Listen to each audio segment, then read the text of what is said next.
Welcome back, part 3. Yes, sir. We've clearly been here for too long, but we're going to give you the rest of this convo. Thank you for sticking with us. Yeah. Your girl Ruta. I got my man's Henok. Got my man's it's your boy Nebby in the cut. All right. They call me Mr. Lubbalub. I'm done. It's Captain Sarafich in this bitch. It's your boy. Next, nigga. It's your boy. And we got my young cuz Robel, 2 L's. Robel, 2 L's, but he takes the dub. Come on. All right, cheers to us. Thank you guys for being on my and first let's go see a little podcast. back cut. Then we ghosty. Let's go. Cut it.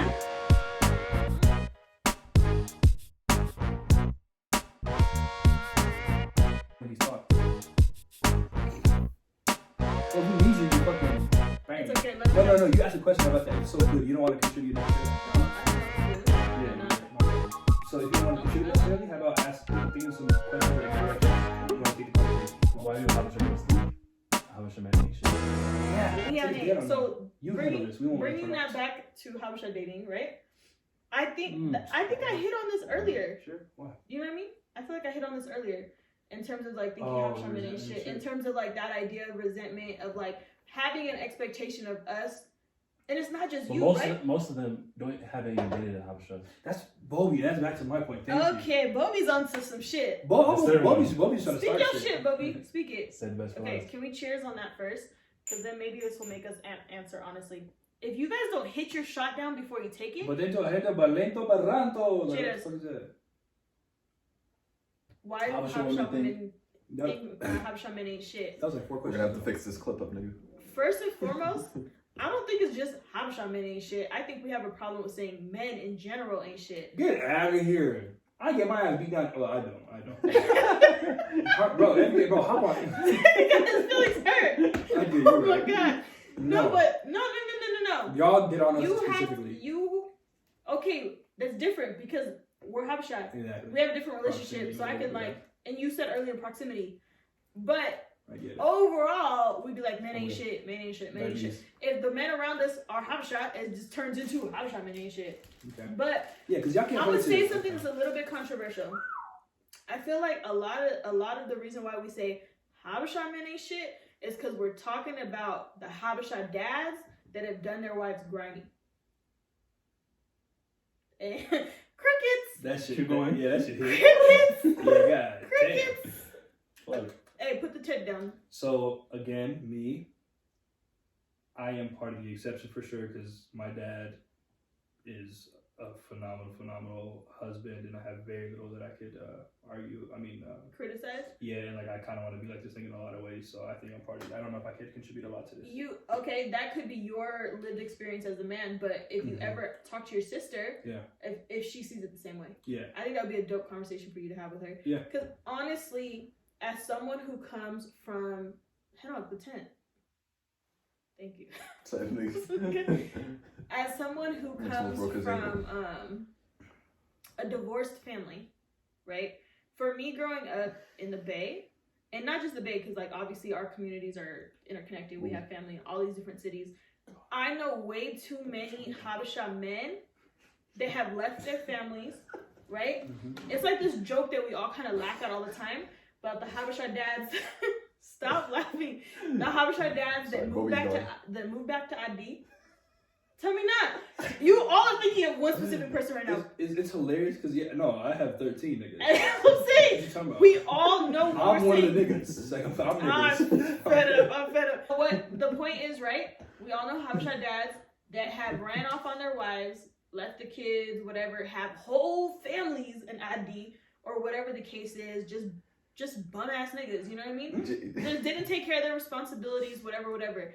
I will not say that, like, my parents divorced, but my dad has done everything he can to, like, be responsible for us, right? Like, they were the type that, like, the relationship ended, but, like, the kids shouldn't be affected. And my mom was very adamant about, like, I would not keep the dad away from their children. Yeah. Right? Not all women do that shit. So there's both sides. Like, they're hurting each other so much that they, like, forget about how the children get hurt. But I feel like that's not just a Habesha issue. Yes. Right? That's the issue, like, overall. But I'm saying because we're also integrated in community, we hear about it through the gossip, the Buna time gossip, right? All the kids hear about it because we also talk to each other. Like, oh, you know, so and so's dad, whatever. So we know about all this stuff, and then it's just daddy issues. Like, you know what I mean? Y'all got daddy issues. I'm not even gonna lie to you. Okay, y'all got mama issues too. Let's not go there. Do we? Yes. I know that was a thing. I didn't know mom issues was a thing. Absolutely, it is a thing. That's 100% a thing. You're right, but we just don't call it. You guys don't. You don't call it that. No, I don't know if anyone. You hear daddy issues every day on Twitter. You never hear mom issues, but those are as real. It's not real more. because It's not more you guys real. don't talk about it as much. Yeah, we're talking about. Yeah, you're right. Sorry. So that's the thing. So I'm saying when we say like Habesha men ain't shit, it's because that's the example that we see all the time. But if you really talk to them past that, like, okay, but my dad's great. Like, there's always that girl that's like, my dad's great, I love my dad, whatever. But I just think in the larger context. So yeah. I am a very critical person, as we can probably tell by my fucking conversations and shit. My dad is really, really, really, really, really up there. Not perfect, definitely not perfect, but really the fuck up there. So that's tough for me. I do have uncles and shit though that I can think of and like talk to about whatever. Yeah. Yes, I can see that. That's interesting because you start looking at shit like communication and negative. There's negative communication in a fucking Habesha household. Negative, absolutely. Negative communication. There's opposite. I've never seen affection. I've never seen affection from my parents. You just hit it. Yeah. Because that's what we said too. I was talking to the girls earlier. I think I was talking to the girls or somebody, whoever. That's a big issue. Like, our parents never say I love you. They don't say I love you to each other. No affection. They're not affectionate. Oh, me and you were talking about that. They're not affectionate towards each other. So like, how do we show affection to each other? They literally treat each other like strangers. First of all, man, not strangers like this, goddamn. Sorry, no, but you just hit on something. Yeah. Go ahead. Shut up. Go ahead. So there's a communication. That means everything. Communication between wife, husband, as well as communication with their children, and specifically their daughters, because you guys are the ones that get how do I put this? Y'all are the ones who get really like y'all are very restricted in many ways, right? Absolutely. So when you have a rule that restricts you and you don't have communication about why or how, and they just say like that's our culture, that's who we are. Yeah. I can see how that creates a lot of issues. It's shit in the world. Affection. Fathers and everybody showing affection to each other, their wives. How do we even you know what I'm talking about? So they don't. What do you think about that, Roby? Are we tripping? I agree with that. And then I know other Habesha fathers too. They won't leave the wife look at just because of the kids. Yeah. Wait, stop. Who? They won't. She said Habesha fathers will not leave their wife. Yeah, because of kids. In the house.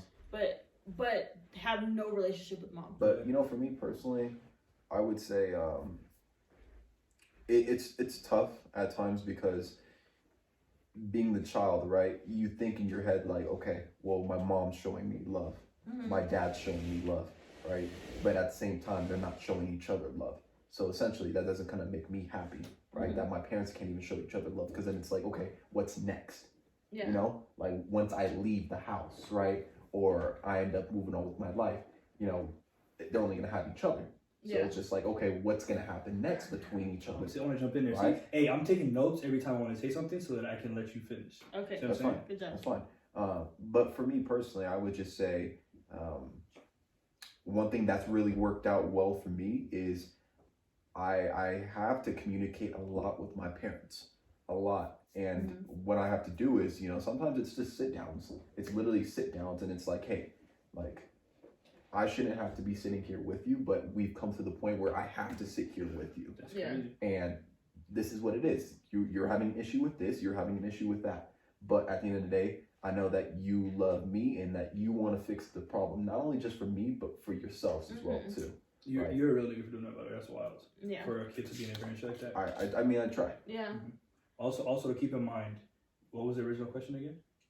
Why we say Habesha men aren't shit? And it's because the dads. It's the overarching. I mean, but you where went else into would it. it? Yeah, you went into it, but it that's the from? main idea. Okay, cool. Because I think Henok is hitting on something very important, and honestly, like, I really just felt myself getting emotional thinking about that, because I feel like for the last 5 or 6 years that I've been on my own self-healing and self-parenting journey.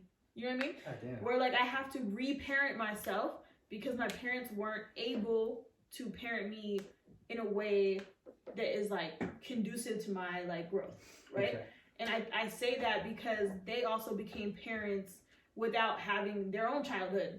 You know what I mean? Our parents left to Sudan, like, mad early during, like, you know what I'm saying? Like, they had to, like, grow up fast. They didn't really have, like, understanding. And they also, if we talking about our parents don't communicate, their parents are worse. Maybe, yeah. I don't like, know. you know what I'm saying? When you actually go to ID and you experience, like, the relationships, the familial relationships there, it's also like that. So, like, it helped me understand my parents better. And it's like, my parents can't give me something that they never had. Yeah, that's right. You know what I'm saying? So, like, when people are like, how do you forgive your parents? How do you not hold grudges? How are you healing your trauma because of all of this? And it's like, I had to understand that my parents were complete human beings before they had me, right? Like, their identity is not only, like, Ruta's parents. They are their own human beings. They had their own feelings, their own love, like, all of that stuff. They had their own experiences and their own traumas from their own childhood that they didn't have time to heal because they were trying to survive a war. They're trying to, like, survive a new country. They're trying to raise a child. Eat. Like, they had bigger issues. They were in survival mode, and we're not in survival mode because they did that. So, like, our job now is to grow, right? Is to grow and to be successful in whatever way we think that looks like, right, to us. Our parents have an idea of that, which is also a whole other topic. But this idea, right, because this comes back to how we see relationships and probably why some of us didn't want to date Habesha in the first place. Because we see the relationship between the parents and we're like, no love. There's what is the relationship? At there least isn't the way we understand love. No, because we grew up in an American context where relationships are affection, romantic gestures, there's this, and there's all these ideas of, like, what love is in an American context versus what love is in a Habesha context. And the way that I see it in a Habesha context is love is you have food on the table. Love is you have a shelter over your head. Fuck up. It's like, why do you expect anything more? Why would I say I love you? And, like, in an American context, right? At least if you're thinking about movies and whatever, love and relationship that is our responsibility because we decided to have you. That ain't that shit's kind of. Right? Kind of. And I think Habeshas they do that more. I think a lot of American cats are like, nigga, you better go get some food. Fuck out. Type shit. But at the same time, it's just this idea that I'm responsible for you until you're 18. Whatever, and then you live your life. But then they're like this idea of affection and having to work on a relationship and stuff like that, and being romantic is also different. Like, as a culture, we're mad affectionate. That's a great point. It is. I think you're right. Think about it. As a culture, we're mad affectionate. We kiss everybody. We kiss everyone when we say hi. We're like this, all touchy feely all the time. But you ain't never seen your mother kiss your father. Exactly. The one time I seen my parents kiss one time, I was like, whoa, what the fuck are you guys doing? You said I want African American for sure. It felt awkward, and so I think honestly, you guys hit something that, like, I think about, but I don't really dig deep in. Is this idea that, like, I just am like, I ain't getting that kind of look from Habesha. Like, you just automatically, That's a great point. Right? Don't you feel Habesha niggas romantic? You just automatically dismiss it. Crazy. But your generation is a lot better at showing that. That's crazy. I got something on my mind. What were you gonna say? I think I want to change the subject after this. Sure. So if we're gonna finish on the subject. For me personally, from what I understand and how my parents' journey was, you have to picture it, right? For the best we can. Exactly. We can't picture that. Right. And the fact that, like, when you go through that struggle, right? And my parents went through the struggle of traveling all the way to Sudan, trying to find a job and sending money back to their parents, right? Yeah. In a sense, right? You're essentially not thinking about finding someone. You're still thinking about, let me take care of my family, right? That was one of my points. Right? I'm about to make the point now because you go ahead. Exactly. And so you get to a point where when you do find someone, right? The motive still hasn't changed though. The fact that your family might be in poverty, the fact that they still need help, it's the fact that you got with this person, in a sense, to be able to build with that person. Yeah. The ultimate goal, which is helping your family. Yeah. Right? And love doesn't have room in that first place. And guess what? When 20 or 10, 20, 25 years goes by, right? It's a routine. It's a routine that you built every single day. It's like going to the gym, right? I never see you in your bag. You forget about the idea that your partner is your partner. Because you're only focused on the motive. Yeah. Even once you have kids, right? And they're growing up too, and they're in college, and they're and you still have that motive. I got to take care of my kids. Yeah. Because what? And think about it. What do all Habesha parents want at the end of the day, right? They want you to be successful, to you be financially free, right? And then what? to go back home, right? They want to go back home? They want to go back home. And what could that lead to? It could lead back to what they were really just trying to pursue. So maybe Love, it's literally a fucking smile, yeah. Yeah. And I gotta jump in. It just took patience. Okay, oh, so I think if I'm keeping it stacked, bro, I was gonna leave it alone. I have 3 things written down, but I think you hit that. We agree wholeheartedly on that. Yeah. I think not all of our parents got to marry for love. Yeah. Right. I'll put it that way. Again, my situation is different, so I can't speak on it too well. My parents, 100% was like they chose. Arranged marriages. Thank you. I don't want to speak and say it was arranged or whatever, but like you said, even if it was for love, it was for love in a strained ass fucking situation where they're in Sudan, fucking, you know what I mean? Like there's shit going on. It's not, they aren't in an ideal situation when this happened. So that affects how they understand or how they show love too. Also, your point about the whole, my job is, I have a job, like this marriage is a job.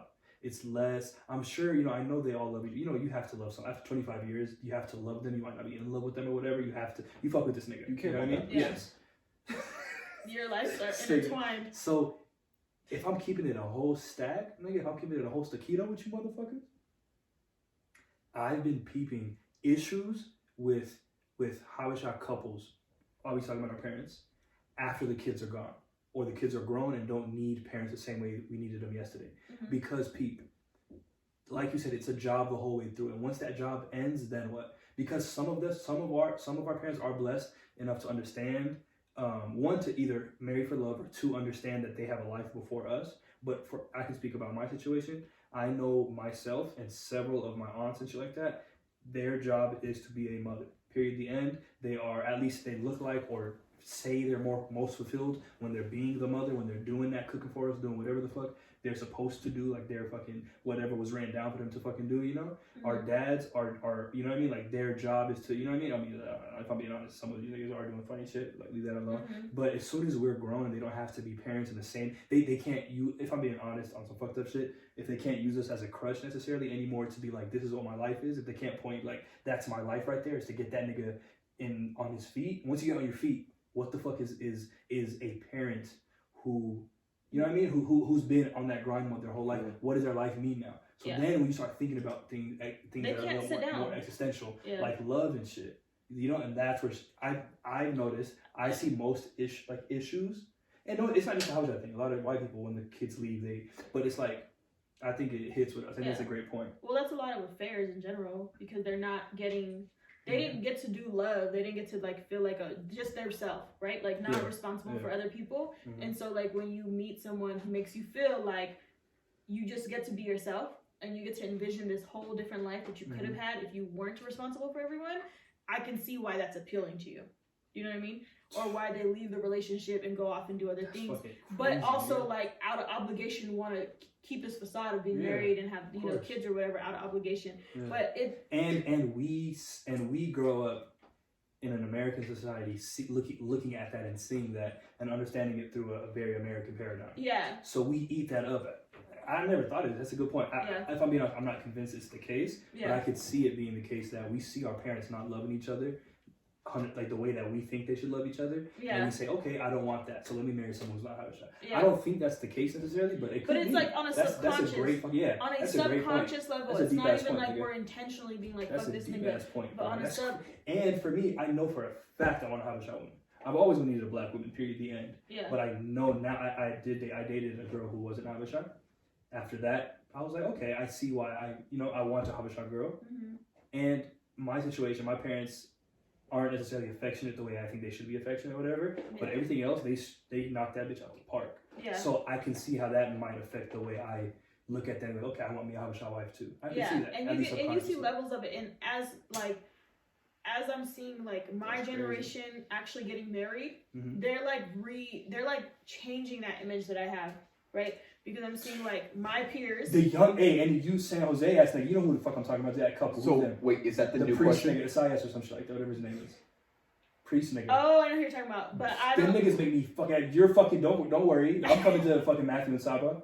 Them niggas make me fucking happy, nigga. My cousin, shout out to my cousin Matthew in Atlanta. He got married a couple years ago to his beautiful bride Saba. They actually have twins. I don't know if you keep up with them after that. Shout out to them because that was like one of the first weddings of like my peer group, right? Like my age group that got married, and it was just so beautiful to see like their relationship, like the affection and all that stuff. And I think that's our, I don't want to say responsibility because then it feels like a burden, no, right? It is a responsibility. But I feel like our generation, the first generation, right, it's up to us to change that for y'all, right? Like if we change the perception of like it's cool to date. Make it cool. Sexy, yeah, it's fun. cool to date Habesha. It's cool to marry Habesha. You can have the beauty and all this stuff, and it's just as great. I feel like that's something that we definitely could do for you guys too. Mm-hmm. But also, like, I want to go back to something you said. I see you. I'm gonna come back to you. Look, it was his turn though. I'm not gonna lie. You're right. And then, if you don't mind, and then you can get right back to it. I hope I remember what my right was. So I can't write it down. one thing that really touches me, and just because we're talking about this topic, it's the fact that growing up, my parents have been really cool. Yeah. They've been really cool about saying, okay, hey, I don't give a fuck who you marry. And you know my dad, right? And the type of person he is, I don't care if it's blue, green, black, yellow, red, anything. Right? Yeah. Anything. I don't care. Do what you gotta do. But here's the thing for me. If somebody asks me, why do you want to marry a Habesha? Mm-hmm. Why? You know what I would say? Mm-hmm. Somebody once told me, when you find the right person, it's a God-given feeling. Mm-hmm. It's a feeling that you can't stop talking to that person, even if they ignore you. He's getting my feels. Right? It's a feeling that is like no other. It's a feeling like every single day that you talk, you could talk for 6 months straight. But guess what? It seems like every other day is just another day. Yeah. That you're just getting to know that person more and more and mm-hmm. more. And so me personally, when it comes to talking to a Habesha, I get that feeling. Yeah. You know, I get the feeling that, look, past times could have been like this. Yeah. You may have been treated like that, mm-hmm. but when you're with me, we're gonna make a new story. Yeah. And that's real. And some people might think that's soft. Look, some people might think that's soft. They might think whatever it be, right? Mm-hmm. But personally, that's the feeling I get with a Habesha. That's why I want to be with a Habesha. Habesha girls gonna see you with a little skull cap on, and they're gonna think you're a don't worry. Right, exactly. But hey, at the same time too. Shut up. If you need me to check a nigga, I can. All right. It ain't an issue. That's a part of the protection piece, baby. Exactly, baby. I had 2 points. You wanna fuck with a nigga with a weight? I had 2 points. What Henok was just saying, like, hit deep for me. Because, like I said, I've dated both. And even recently, I've dated I love how you say both because a Mexican nigga is not an option. I love you for that. A Chad is not an option. Actually, you said both. Actually, no, I didn't. But seen a nigga with an oval head and I've had a lot of interest from other... But what Henok was, like, speaking to specifically, so, like, recently, my girls were like, why do you like him so much, right? It's like this Habesha guy that I listened to. Yeah. How long ago? I'm not going to say, because it'd be way too obvious. I apologize. But, and this, actually, it's kind of happened multiple times where there'll be, like, different people that you date, and they're like, why do you like this person, right? It's a typical question you ask. And I could not, like, put it into words, besides the fact that being with a Habesha, this specific Habesha man, made me feel like I was at home. Like, it was just a level of... Yeah, there was a level of comfort. Yeah, there was a level of, like, this feels right. Mm-hmm. Right? Okay. That I could not really explain in any other way. They're like, I don't get it. I was like, I don't know how else to explain it to you. Besides, it just feels like I was at home. Okay. Like, I felt completely comfortable. Mm-hmm. I thought it was super cute when he'd be like, Aviet. Like, you know what I mean? Like, you like call her name, and it was adorable. Yeah. Like, bonnet. Like, you know what I mean? Like, when you be like, you're talking to them, and you're like, no, for real. They're like, bonnet, I swear. Like, whatever. Like, it's cute, like, those little things that kind of, like, you're like, oh, like, you know, like, it just felt like home, you know? So, like, I felt that wholeheartedly. Yeah. All right, boom. I need a Habesha girl. And there's two points that kind of go hand in hand, but it being because there's nothing that I want or need that I can't find in a Habesha girl. If you want a hood nigga, you can find a hood Habesha nigga. If you want a very artsy cat, you can have a very artsy Habesha nigga. If you want army brat, you can easily find a Habesha army brat. You know what I'm saying? Religious. So yeah, like whatever you can find that in Habesha. And the diaspora for sure. Yeah. Oh, exactly. So and the reason why I fucking love y'all is because, and this is what I just thought about right now, is because y'all got everything that I want and everything I need. You see what I'm saying? Y'all got like there's there's nothing missing from you guys. What I need from y'all is that culture, that shit that I can't get from anyone else. Yeah. No one else can say Habesha. No one else can fucking chop it up with me about what it's like to grow up in a Habesha church and be in the basement with some badass kids. And you know, y'all all been to some Habesha churches that do some wild. You know what I mean? Like, that's what I need. I need that understanding of who I am. And then y'all got everything the fuck I want. You're American. You have knowledge of every piece of culture that I could ever want you to have. Our parents said that from the beginning of me? time. Just they're Habesha, but they grow up here Yeah, like you. yeah. You guys the same. Yeah. So They would tell us all the time, it's okay, you guys the same. Yeah. You know what I mean? And it's weird because I remember like my aunt, who like us like grew up here. So she's been older than me, right? Okay. So she's first generation, whatever Habesha, but she literally was like, I remember I asked her because she's my aunt because she married my uncle, right? Not like whatever. Gotcha. And I just remember always because she's so American and we're so similar. I was like, how'd you end up like wanting to marry Habesha? Because my uncle's pretty he's kind of fought, but he grew up here. Like he came here when he was like 18 or something like that, right? So she was like, you know, like when you get to, and that's why I brought up the thing. She's like, you get older and you realize, you want to raise your kids a certain way, and it's just easier. And I was like, okay, I heard her, but I didn't really understand her. And then I like experienced, you know, both sides of the fence, and both are great. I'm not gonna lie, but I think I said this to you guys previously. I don't want to come home and feel like I'm still working. Mm-hmm. You know what I mean? I feel like I'm still having to like explain myself. Like I just want to be, like I just want to exist in the world and not have to worry about X, Y, and Z. Mm-hmm. And I think that that's really the difference and like why it feels like I'm just at home. Oh, also by the way, when I say I need a Habesha girl, don't ever get it twisted.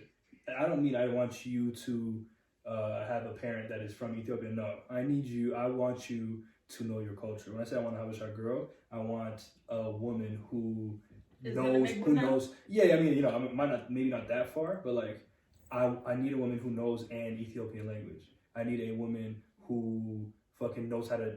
She gotta dance. She gotta be able to hit, huh? No, I mean she don't gotta be because I'm not fluent. I can't. You know what I'm talking about? But like, she gotta be able to do some sort of Ethiopian dances. Like, she gotta be in tune with the culture. Because you just fucking, you know, like having Ethiopian, you know, like wearing camis. You know, type of shit, like, you know, like... Well, just understand what the culture is. Yeah, just be down with the culture, I don't too. have to explain it to you. Hell no. It's not just Habesha just for fun. Fuck no. Yeah. You need to be Habesha. And then the other thing that I had, like, wanted to bounce back at, I think you even mentioned it, like, the whole idea of, like, parents staying together for us and, like, all of that stuff. Mm-hmm. I was getting emotional because, like, for me, growing up in the American context and understanding you don't have to stay somewhere where you're not happy. No, right? And you do not. You feel that way. You know what I'm saying? I feel that way. Yeah. I feel that way very strongly.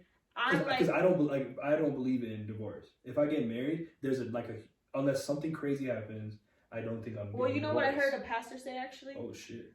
No. There was a pastor was like. She said, "Hey, a pastor, this thing." For you because I know a lot of it is biblical for you. Yeah. I had a pastor. Oh, the pastor does. Anyways, I'll resend you the sermon. The pastor was saying there's relationships that God puts together, right? And then there's a relationship that man puts together. Yeah. If our parents are in arranged marriages, that who's to say that was the person they were supposed to be with? Okay, if it's arranged against my will, arranged, all that. Okay, yeah. There's those, and then but being man, it's like we're putting ourselves in a relationship we shouldn't have put ourselves in the first place. Mm-hmm. So he's like, I'm divorced because I was in a relationship that I had no business being in. Yeah. Right? So there's those situations. And like, I also just don't believe that you should stay miserable to stay miserable. Mm-hmm. Just because, you know what I'm saying? Like, but you shouldn't marry. You know, you shouldn't marry someone, but because we all have trauma and shit that we bring to the table, we're not always getting into healthy relationships, right? So for me, as young as I was, like elementary school, like 1st, 2nd grade, I literally remember saying to my parents, get a divorce. You're wild. What? That's crazy. Yeah. That young? That young. And my mom tells the story to this day. I remember in elementary school, I knew my parents were not right for each other. Right?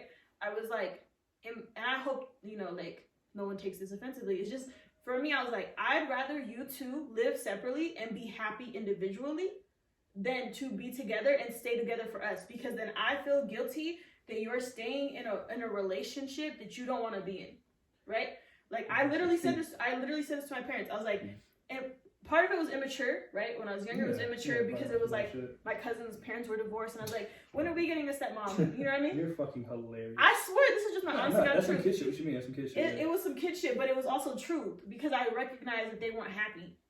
Okay, And like that does affect you as a child, right? And like you guys, when do I get a stepmother? yeah, like you guys argue all the time. Just what the fuck is the point of staying together? But as I got older, I said it repeatedly, like, dude, don't stay together because of us. Like me and my brother, I was like, do not stay together because of us. We're old enough. We're aware of the situation. Like we're mature enough to handle. Like you guys can have like an amicable divorce and both still be in our lives. Yeah, right. And it'd be better for everybody. There's way better. Yeah, just way better. Just stop staying together and using us as an excuse. And I literally said that you are not allowed to. No longer are you allowed to use me as an excuse. If you want a divorce, get a divorce. Yeah. But do not ever say to me again that it's because of us. And it was like, I think it was so hard for my mom to like grasp that her daughter was so self-aware. You know what I mean? That like I was giving her permission to leave. And even my dad, he's like, but I love you guys so much. It doesn't change you loving me. You know what I'm saying? Matter of fact, if you love me, you'll get the divorce. Like just do whatever you need to do to be happy because the state that you guys are in is not working for me. You know what I'm saying? Like it's not working for me. If it's not working for y'all and it's not something that you feel like you could fix, get the fuck out. Now, for me, I agree with you. And I agree with what you were saying too. And I want all the people to understand too. When I say it's a God-given feeling that I want a Habesha, right? Hilarious. What I mean by that is just because you want a Habesha, that doesn't mean necessarily all Habeshas are right for you. Does that make sense? What I mean by that is if you say you want a Habesha, right? That means you have to make a stitch effort in order to find that right Habesha for you and the one that's going to want to accept you for who you are. I feel like the stigma that we built is the fact that just because we want to be with a Habesha, that means that it opens all doors to every Habesha, right? But that's not the case. That's just the first step. Exactly. Yeah. It's the fact of the matter that, okay, hey, I want a Habesha, right? But before I can move forward with this Habesha, because I've seen how my parents' relationship is, right? I've seen how other relationships are, right? I want to find a Habesha that knows who I am, right? And before I can even move towards even a relationship or anything further than that, even putting a ring on her finger, right? I need her to know, hey, this is who I am. And if you can accept who I am, let me love you. Let me love you. But if you cannot, right? That's not saying I don't want to be with the Habesha. That's just saying you're not the right Habesha for me. Okay.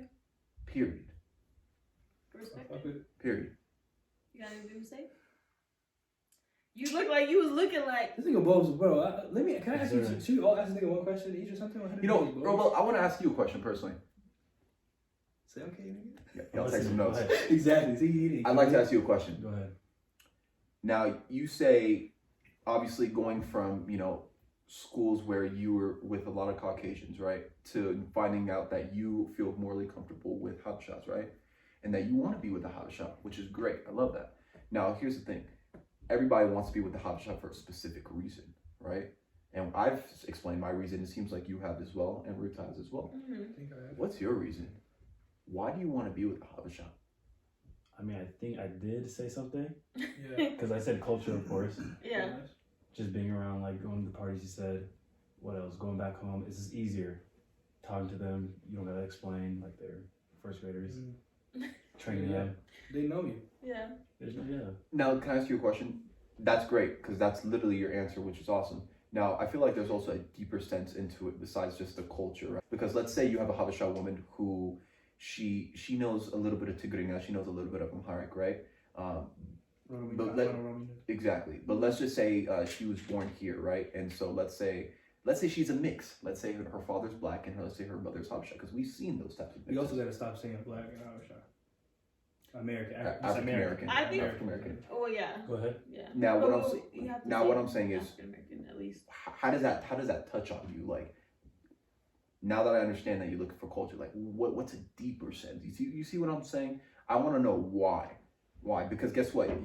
Would you still be with a Habesha woman if she didn't have culture? To rephrase the question too, like you listen to that as well. But my rephrase would be when Henok says, "What do you want in a Habesha girl?" You say you want her to be cultured. So now go into culture. Does culture mean she wears only Habesha clothing? Does she doesn't know English? She only speaks Ethiopian languages. You know what I'm saying? Like break it down even more. When you say she already culture, what does that mean? I mean, us speaking a little bit of Tigrinya and Mali now. Perfect. Yes, Yes, going to exactly. church together. See, together. wait, stop. That's a big one. You see what I'm saying? That's one that maybe others wouldn't. You see what I'm saying? So yeah, that's what I think he was asking. Or making bunna sometimes, not all the time. I'm with you on that too. Because every day is weird. I'm like, That's that's too much. too Too much. much. It's done or no, it's done. It's done. Okay. On weekends though. She actually burns you on the nose, so. All right, chill For out, what chill out. reason? My nigga, she brings that shit up to your face. Do she? Hey, You're talking about hey, hey. to smell the banana. He's Oh, just. that's funny, I guess. Oh, I thought you were talking about the Yeah, It's me okay. too, me too, I It's did too, okay. I'm tripping. I knew what he was saying. Go ahead. What else? Yeah, she don't let her wear like that any stuff all the time at the house. Yeah. I'm with you. I want to mix as well. You want the Christina? Yeah. And the first birthday we're gonna break Habesha on your back for the kids. I don't know about that. I don't know about shit that. like that's gonna get lost. I would want to do it, but it's gonna Why get would lost. it get lost? It's gonna get Our lost. generation's gonna stop. Yeah, we should Yeah, do because it. You want it's to split just- it? Us real trying to niggas. force her still. I'm right with you, bro. That ass. Yeah. I want us to be wearing Balenciagas, making bunna at the Jabana. You feel me? That's what I want. That's disrespectful. No, that's what I want. God, it's like I'm playing. No, but it's just that. So Cooking. How about that? I about the kitchen. he doesn't I eat mean, I don't dinner. even know that, so. Exactly. That's your answer. Fuck. That's it. Right. Fuck. I'll eat that too. Damn it. You know, that's gonna be quite interesting though, baby. That's gonna be quite interesting. With that left. For the kids? She got like this moving that bit. Yeah, no, that's real. She couldn't. No, it's just gonna be quite. One It's day. gonna be interesting though, cause like, Fucking weirdo. it's like you're gonna wake up, right? And then, you know, she's gonna make God, and then like everybody's in the family gonna be, and you're just gonna eat oatmeal. Bro, I'm gonna tell you right now. Bobby's Stop. gonna have. You just said. Eat oatmeal What? inside? This nigga said she's gonna wake up and make God's. It's gonna be the whole family around a God's bowl. You know what I'm talking about? And this nigga said Bobby's gonna be next to them eating a bowl of oatmeal.